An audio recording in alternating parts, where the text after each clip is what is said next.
નમસ્કાર વિદ્યાર્થી મિત્રો, ઓમ એજ્યુકેશન ચેનલમાં આપનું હાર્દિક સ્વાગત છે। આજે આપણે આ વિડીયોમાં દ્વિતીય સત્રાંત પરીક્ષા ધોરણ 7માં જે ગણિતનું પેપર છે એ પેપરના અભ્યાસ માટેના મોસ્ટ આઈએમપી મોડેલ પેપરનું સંપૂર્ણ સોલ્યુશન કરવાનું છે। વિદ્યાર્થી મિત્રો, આપણે ભાગ નંબર 1માં આપણે હેતુલક્ષી પ્રશ્નો અને ટૂંકા પ્રશ્નોનું સંપૂર્ણ સોલ્યુશન કર્યું। આ ભાગ નંબર 2માં આપણે સંપૂર્ણ દાખલાનો જવાબો સાથેનું સોલ્યુશન કરવાનું છે। જો તમે ભાગ નંબર 1નો અભ્યાસ ન કર્યો હોય તો અમારી ચેનલ ઉપર જઈને અભ્યાસ કરી લેજો, જેથી કરીને સંપૂર્ણ પેપરનું સોલ્યુશન થઈ શકે। પ્રશ્ન નંબર 1 દાખલા આપેલા છે કે 32 વિદ્યાર્થીમાંથી 8 વિદ્યાર્થી ગેરહાજર છે તો કેટલા ટકા વિદ્યાર્થી ગેરહાજર ગણાય। બીજો દાખલો આપેલો છે 25 રેડિયોમાંથી 16 રેડિયો ખરાબ છે તો કેટલા ટકા રેડિયો ખરાબ ગણાય। ત્રીજો દાખલો આપેલો છે 65% વિદ્યાર્થીઓ પાસે સાયકલ છે તો કેટલા ટકા પાસે નથી, તો 100માંથી 65 બાદ કરી નાખવાના। આપણી પાસે સફરજન, નારંગી અને કેરીથી ભરેલી ટોપલી છે, 50% સફરજન, 30% નારંગી, તો પાછળ જે 20% વધે એ કેરી હોય। તો ચાલો આપણે 4 દાખલાનું સંપૂર્ણ સોલ્યુશન કરી લઈએ। વિદ્યાર્થી મિત્રો, જો તમે અમારી ચેનલ ઉપર નવા હોય તો ચેનલને સબસ્ક્રાઈબ કરી લેજો, જેથી કરીને નવા વિડીયો તમને મળતા રહે। પહેલા દાખલામાં હતો કે કુલ 32 વિદ્યાર્થીઓમાંથી ગેરહાજર વિદ્યાર્થી 8 છે તો ટકા શોધવાના છે, તો 100માંથી વિદ્યાર્થીમાંથી ગેરહાજર કેટલા, તો ચોકડી ગુણાકાર અહીં કરશું તો 100 ગુણ્યા 8 છેદમાં 32, તો 8 ચોક 32, 100ને 4 વડે ભાગશું તો 25% વિદ્યાર્થીઓ ગેરહાજર આવશે। બીજો દાખલો પણ એ જ રીતનો છે કે 25 રેડિયો આપેલા છે, તેમાંથી ખરાબ રેડિયો 16 છે તો ટકાવારી શોધવા માટે 100માંથી કેટલા રેડિયો ખરાબ હોય, 100 ગુણ્યા 16 છેદમાં 25, તો 25 ચોકા 16, તો 16 ચોક 64% રેડિયો છે ખરાબ હોય। ત્રીજા દાખલામાં હતો કે વર્ગમાં સાયકલવાળા વિદ્યાર્થીઓ 65% છે તો કેટલા વિદ્યાર્થી પાસે સાયકલ ન હોય, તો કુલ 100%માંથી આપણે 65% બાદ કરી નાખશું તો 35% એવા બાળકો હશે જેની પાસે સાયકલ નહીં હોય।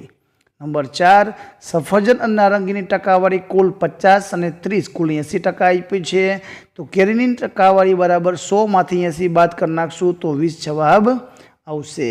તો આ હતા પ્રથમ 4 દાખલાનું સંપૂર્ણ સોલ્યુશન।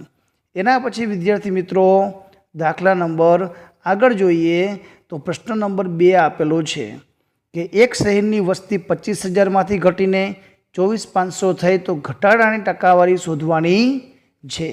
બીજા દાખલામાં આપેલું છે કે એક ટીવી 10,000માં ખરીદ્યું, 20% નફો મેળવવાનો છે તો કેટલા રૂપિયામાં વેચવું હશે, એટલે કે વેચાણ કિંમત શોધવાની છે।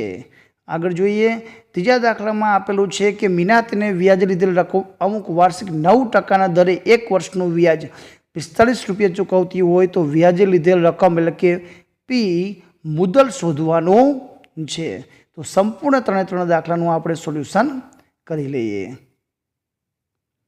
આગળ જોઈએ, પ્રશ્ન 2માં પેલું જોઈએ ઘટેલી વસ્તી કેટલી હતી, તો કુલ 25,000 હતી, એમાંથી 24,500 થઈ તો ઘટી કેટલી, 500, પણ એ 500 વસ્તી કુલ કેટલી વસ્તી ઉપર ઘટેલી, તો 25,000ની વસ્તી હતી ત્યારે ઘટેલી વસ્તી કેટલી, 500, તો કુલ 100 હોય તો કેટલી ઘટે, કેમ કે ટકાવારી શોધવાની છે તો અહીં ચોકડી ગુણાકાર કરશું તો 100 ગુણ્યા 500 છેદમાં 25,000, 0 ને આપણે ઉડાડશું તો 25 × 50 જવાબ આવશે। તો કુલ 500 ઘટી, પણ જો એને ટકાવારીમાં ફેરવશું તો 2% જવાબ આવશે।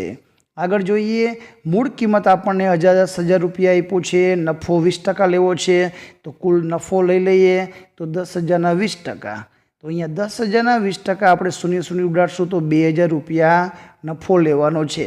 તો 10,000 વસ્તુ હોય તો વેચાણ કિંમત શોધવી હોય તો નફોને આપણે મૂળ કિંમતમાં ઉમેરવી પડે। તો અહીંયા આપણે 10,000 + 2,000 કરશું તો 12,000 રૂપિયામાં વસ્તુ આપણે વેચવી પડે। એના પછી આપણને પી શોધવાનો છે, રેટ ટકાવારી આપેલો છે, નંબર ઓફ યર વર્ષની સંખ્યા આપેલી છે અને ઇન્ટરેસ્ટ વ્યાજ આપેલું છે। તો અહીં પી શોધવાનું સૂત્ર એટલે કે મુદ્દલ શોધવાનું સૂત્ર 100 ગુણ્યા I છેદમાં RN, 100 ગુણ્યા 45, 9 ગુણ્યા 1 તો 9 × 5 = 45, 100 × 500 રૂપિયા મુદ્દલ હોય। તો આ રીતના દાખલા ગણવાના છે। આગળના દાખલા જોઈએ વિદ્યાર્થી મિત્રો. તો આગળના દાખલામાં અમને પ્રશ્ન નંબર 3 આપેલું છે કે કિંમત શોધો. પહેલામાં ગુણાકાર, બીજામાં ભાગાકાર કરવાનો છે. પ્રશ્ન નંબર એના પછી આપણે પ્રશ્ન નંબર 4 દાખલા ગણવાના છે, જેમાં સમાંતર બાજુ ચતુષ્કોણ આપેલો છે. DL અને BMની વિગત આપેલી છે. એનું ક્ષેત્રફળ 1470 આપ્યું છે. એની AB બરાબર 35 અને AD 49, તો DLની લંબાઈ શોધવાની છે વિદ્યાર્થી મિત્રો. આકૃતિ દોરીને દાખલો સમજી શકાશે. વર્તુળાકાર કાગળનો પરિઘ છે, તો ત્રિજ્યા શોધો અને પછી આપણે ક્ષેત્રફળ શોધવાનું છે. અહીં આકૃતિનું ક્ષેત્રફળ, અહીં ત્રિકોણનું ક્ષેત્રફળ શોધવાનું છે. તો ચાલો આગળના બંને દાખલાનું સંપૂર્ણ સોલ્યુશન આપણે કરી લઈએ. અહીં પેલા 2 દાખલામાં ગુણાકાર અને ભાગાકાર આપેલો છે. ગુણાકારમાં 3 × 2 છેદમાં 11 × 5. વિદ્યાર્થી મિત્રો, અંશ અને છેદમાંથી કાંઈ ઉડતું નથી, તો અંશનો અંશ સાથે ગુણાકાર, છેદનો છેદ સાથે. તો 3 દુ 6 અને 11 × 5 = 55 આપણો જવાબ આવી જાય. અહીં ભાગાકારમાંથી આપણે ગુણાકારમાં ફેરવશું તો પાછળના પદનું આપણે વ્યસ્ત કરવું પડશે. તો 65 ઉપર જતા રહેશે, 4 નીચે. તો 13 × 5 = 65, 5 તરીને 15 છેદમાં 4, પણ માઇનસ છે એ હંમેશા અંશમાં લખાય. એના પછી સમાંતર બાજુ ચતુષ્કોણનું ક્ષેત્રફળની આકૃતિ આ રીતે દોરીએ. તો એના ઉપરથી આપણે ક્ષેત્રફળ શોધી લઈએ. તો સમાંતર બાજુ ચતુષ્કોણનું ક્ષેત્રફળ બરાબર આધાર ગુણ્યા ઊંચાઈ, એટલે કે પાયો ગુણ્યા વેધ. તો ક્ષેત્રફળની જગ્યાએ ક્ષેત્રફળ, AB અને DL એનો આધાર અને ઊંચાઈ છે. તો એમાં આધાર આપણને 35 સેન્ટીમીટર આપેલો છે. DL શોધવાનો છે. જો 35ને આપણે ડાબી બાજુ લઈ આવશું તો 1470ના છેદમાં આવી જશે. તો 35 × 42 કરશું તો 1470 આવશે. તો DL બરાબર 42 સેમી જવાબ આવશે. આગળ જોઈએ, જેમાં આપણને વર્તુળનો પરિઘ આપેલો છે. 2πr સૂત્ર મૂકશું. પરિઘની જગ્યાએ પરિઘ, 2 ના 2, પાયની કિંમત 22/7, ત્રિજ્યા શોધવાની. તો 7 ઉપર જતા રહેશે, 22/2, 22 અને 2 છેદમાં આવી જશે. તો 22 + 154, 77 49 છેદમાં 2, તો 24.5 મીટર ત્રિજ્યા આવશે. એ ત્રિજ્યાની ઉપરથી આપણે વર્તુળનું ક્ષેત્રફળ શોધવાનું છે, કે વર્તુળનું ક્ષેત્રફળ બરાબર πr². પાયની કિંમત 22/7, r બરાબર ત્રિજ્યા 2.45 મૂકશું. તો એને પૂર્ણ બનાવવા 24.5 મૂકશું. તો પૂર્ણ બનાવવા છેદમાં 10 મૂકવા પડશે. જો આપણે એને ઉડાડવાના પ્રયત્ન કરશું તો 35 + 245, 2 × 5 = 10, તો અહીં 11 દુ 22 અને 49 × 5 = 245. તો 11 × 35 × 49ના છેદમાં 10, તો 1886.5 સેન્ટીમીટર જવાબ આવશે. એના પછી ત્રિકોણનું ક્ષેત્રફળ હતું 1/2 × પાયો ગુણ્યા વેધ. સૂત્રમાં કિંમત મૂકીને આપણે 2 દુ 4 ઉડાડી દેશું, 3 દુ 6 ચોરસ સેમી જવાબ આવશે. આગળના દાખલા જોઈએ. તો આગળના દાખલામાં આપણે અહીં પ્રશ્ન નંબર 5 P બરાબર -10 હોય તો કિંમત શોધવાની છે. X બરાબર 2 હોય તો કિંમત શોધવાની છે. Y બરાબર 2 હોય તો કિંમત શોધવાની છે. અને એના પછીના દાખલામાં અહીં સાદુરૂપ આપવાનું છે, જે આપણે ઘાત અને ઘાતાંકના દાખલા છે. તો પ્રશ્ન નંબર 5 અને પ્રશ્ન નંબર 6 એનું દાખલાનું સંપૂર્ણ સોલ્યુશન આપણે કરી લઈએ. તો આગળ જોઈએ. તો અહીં આપણને આપેલું છે પ્રશ્ન નંબર 5 કે જેમાં આપણે Pની કિંમત -10 લેવાની છે. તો જે આપણું રકમ આપેલી છે, તો P બરાબર -10 મૂકશું. P બરાબર -10 મૂકશું. અહીં 10નો વર્ગ, તો અહીંયા 100 આવશે. અહીં 10 × 2, તો 20 ઓછે ઓછે વધતા થઈ જશે. તો અહીં -100, અહીંયા +100 ને હોય 2 માઇનસ ઉડી જશે. તો જવાબ આવશે 20. તો આ રીતે બીજો દાખલો પણ કરવાનો છે, જ્યાં x બરાબર આપણે 2 લેવાનું છે. તો x બરાબર આપણે 2 મૂકશું. જ્યાં x છે અહીંયા આપણે 2 મૂકશું. તો અહીં કૌંસમાંથી 12 કાઢશો તો 4 દુ 8 થશે, 4 × 5 = 20 થશે. તો અહીં ત્રણેયનો સરવાળો કરો, 7 ને 8 15 ને 2 17, -20, તો -3 જવાબ આવશે. એના પછી y બરાબર 2 મૂકવાનું છે. y બરાબર 2, તો 2નો વર્ગ 4, y બરાબર 2, તો 7 દુ 14, અને તો 14, 4 અને 4નો સરવાળો કરશું તો 22 જવાબ આવશે. તો આ રીતે દાખલા ગણવાના છે।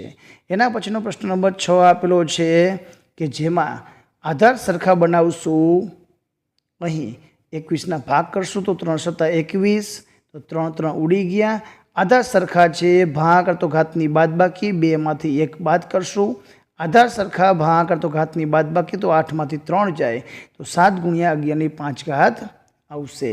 અહીં 4 ની 5 ઘાત, તો 5 માંથી 5 ઘાત આધાર સરખા ભાગાકાર તો ઘાતની બાદબાકી, આધાર સરખા તો ઘાતની બાદબાકી, આધાર સરખા ભાગાકાર તો ઘાતની બાદબાકી, તો 4 ની શૂન્ય ઘાત, એની 3 ઘાત અને b ની 1 ઘાત।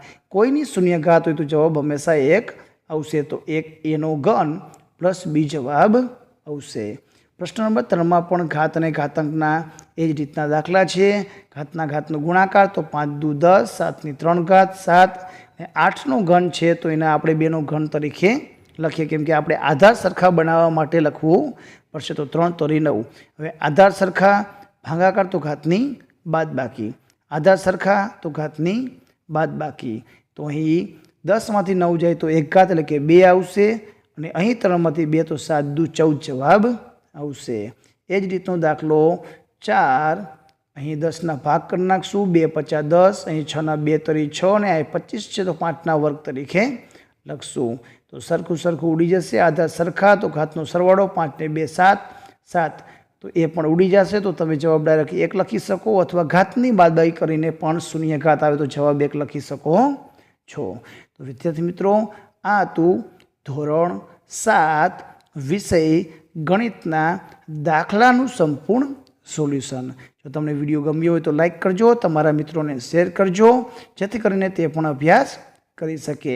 ભાગ નંબર 1નો અભ્યાસનો વિડીયો ન જોયો હોય તો અમારી ચેનલ ઉપર જઈને જોઈ લેજો, જેથી કરીને તમારું સંપૂર્ણ ગણિતના પેપરનું સોલ્યુશન થઈ જાય। વિદ્યાર્થી મિત્રો, આ પેપર છે એ માત્ર અભ્યાસ માટે છે, ઓરિજિનલ પેપર નથી, કેમ કે ઘણા બાળકો પૂછતા હોય છે કે આ જ પેપર આવશે, તો ના, આ માત્ર અભ્યાસ માટે છે।